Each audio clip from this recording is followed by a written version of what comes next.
இன்னைக்கு எங்கள் ஊர் ஸ்பெஷல் அரிசி பருப்பு சாதம் இல்லைனா பருப்புஞ்சோறு எப்படி பண்ணுறதுன்னு பார்க்கலாங்களா. எங்கள் ஊர் பொள்ளாச்சிங்க. ஸோ எங்கள் அம்மாவே வந்துட்டு இது ஒரு 2 விதத்தில் பண்ணுவாங்க. எங்கள் அம்மச்சி ஒரு விதத்தில் பண்ணுவாங்க, எங்கள் மணியத்தி ஒரு விதத்தில் பண்ணுவாங்க. பட் ஆனால் வந்துட்டு சில ஸ்பைசஸ் அண்ட் அரிசி பருப்பு இதெல்லாமே காமனாக தாங்க இருக்கும். பட் ஆனால் அவங்க ஒரு சில ட்விஸ்ட் பண்ணியிருப்பாங்க. ஸோ என்னோட ரொம்ப ரொம்ப பர்சனல் ஃபேவரட் எங்கள் அம்மச்சி பண்ணுறது தான். அதை எப்படி பண்ணுறதுன்னு பார்க்கலாங்க.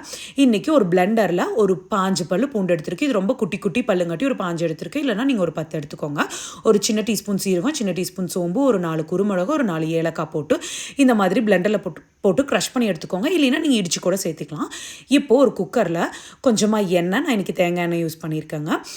அப்புறம் வந்துட்டு ஒரு சின்ன துண்டு பட்டை, ஒரு 2 கிராம்பு, ஒரு பல்லாரி, அப்புறம் ஒரு 3 பச்சை மிளகா, உங்கள் காரத்துக்கு ஏற்ப பச்சை மிளகா அட்ஜஸ்ட் பண்ணிக்கோங்க. அதுக்கப்புறம் கொஞ்சம் கருவேப்பில் போட்டு இந்த மாதிரி நல்லா வதக்கி எடுத்துக்கோங்க.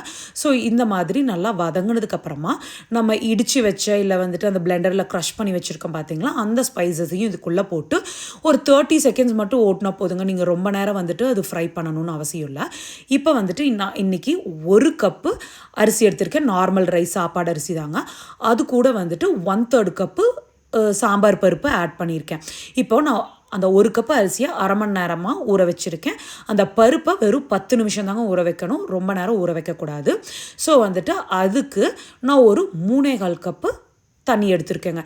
ஸோ இப்போ அந்த 3/4 கப்பு தண்ணி, அதுக்கப்புறம் இந்த ஊற வச்ச அரிசியும் பருப்பையும் போட்டு இந்த அரிசி பருப்புக்கு தேவையான அளவு கல்லுப்பு, அதுக்கப்புறம் வந்துட்டு கூட வந்துட்டு கை நம்ம வந்துட்டு இந்த மாதிரி தேங்காய் பூ இதெல்லாம் போட்டு நல்லா கலக்கி விட்டுட்டு மூடி போட்டு ஒரு 3 விசில், அப்புறம் சிம்மில் வந்துட்டு ஒரு 2 விசில். அப்படி இல்லைன்னா உங்கள் சாப்பாடு அரிசி நீங்கள் எப்படி நார்மலாக சாப்பாடு குக்கரில் வந்துட்டு விசில் விடுவீங்களோ அந்த அளவில் வந்துட்டு நீங்கள் விசில் விட்டு எடுத்துக்கோங்க. இப்போ பாருங்கள் எப்படி நல்லா பூ போல் வெந்திருக்குதுன்னு. இப்போது கூட வந்துட்டு ஒரு 2 டேபிள் ஸ்பூன் வந்துட்டு இந்த மாதிரி நெய்யை ஊற்றி சைடில் இருந்து அதை கடைச்சி விடாமல் இந்த மாதிரி எடுத்து விட்டு சர்வ் பண்ணி பாருங்கள். அடடடடா, அமிர்தம் தாங்க. இதை நீங்கள் வந்துட்டு பிளெயினாக சாப்பிட்லாம், இல்லைன்னா தயிர் கூட சாப்பிட்லாம், இல்லைனா வந்துட்டு கத்திரிக்காய் உருளைக்கிழங்கு சுண்டை வச்சது செம்ம காம்பினேஷனாக இருக்குங்க. அதுவும் நம்ம சேனலில் இருக்குது. ட்ரை பண்ணி பாருங்கள். எப்படி இருந்துச்சுன்னு கமெண்ட் பண்ணுங்கள். இந்த வீடியோ பிடிச்சிருந்துன்னா பசு வ்ளாக்ஸ்க்கு சப்ஸ்கிரைப் பண்ணிக்கோங்க. தேங்க்யூ.